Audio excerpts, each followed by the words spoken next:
संपूर्ण विश्वाला शांतीचा मार्ग दाखवणारे तथागत सम्यक संबुद्ध यांना सर्वप्रथम त्रिवार अभिवादन।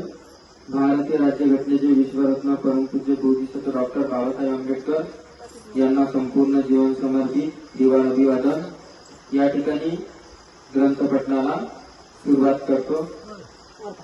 कालचे प्रकरण पाहला आपण, तेव्हा ते आयुष्यमान अष्टबुद्ध आयुष्यमान भवनात म्हणाले होते की आऊस रोहन बुद्ध शासन असे संकटात सापडले असून देखील तुम्ही तिकडे संघ कार्यामध्ये लक्ष का देत नाही। म्हणजे कालच्या मधून आपल्याला हे समजलं।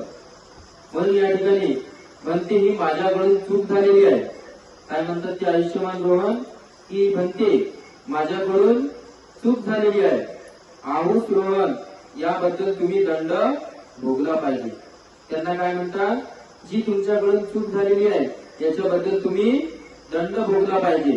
कोण म्हणते, आऊस म्हणतात, आऊस रोहन तर यांनी यांच्याबद्दल दंड भोगला पाहिजे। ती काय म्हणते, मी कोणते दंड कर्म करू। ते तयार होतात याला, किंवा तुम्ही सांगा मला मी कोणत्या प्रकारचा दंड कर्म करू। म्हणजे तुम्ही जो ज्या प्रकारची मला सजा देण्यामध्ये हे असतात, म्हणजे कोणत्याही प्रकारची मला सजा देतात ते मी दंड कर्म करू शकतो। आऊस रोहन हिमालयाच्या पर्वताच्या पायथ्याशी कांदलगल नावाचे एक ब्राह्मणाचे गाव असून सोनुत्तर नावाचा एक ब्राह्मण आपल्या कुटुंबासह राहतो। ते म्हणतात किंवा आऊस रोहन हिमालयाच्या पर्वताच्या पायाशी कंदलगाव नावाचे एक ब्राह्मणाचे गाव असून तेथे सोनुत्तर नावाचा एक ब्राह्मण आपल्या कुटुंबासह राहतो। त्या ब्राह्मणाचे घरी एक पुत्र जन्माला येऊन त्याचे नाव नागसेन असे ठेवण्यात येईल।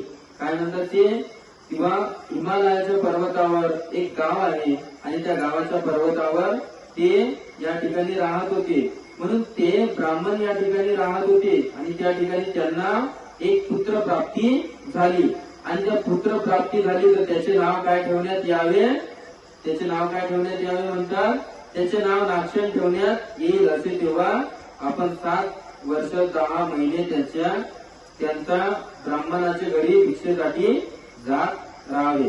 ही कोणाला म्हणतात, आऊस रोहन त्यांना असे सांगतात किंवा 7 वर्ष 10 महिने आपण त्यांच्या घरी भिक्षेसाठी जात राहावे आणि नागसेन बाळा कसेही करून तुम्ही प्रवर्जित करावे। म्हणजे हे ते सांगतात, आऊस रोहन काय सांगतात त्यांना की हे आपण त्या नागसेनाच्या घरी जायचं आणि आपण 7-10 वर्ष कंटिन्यू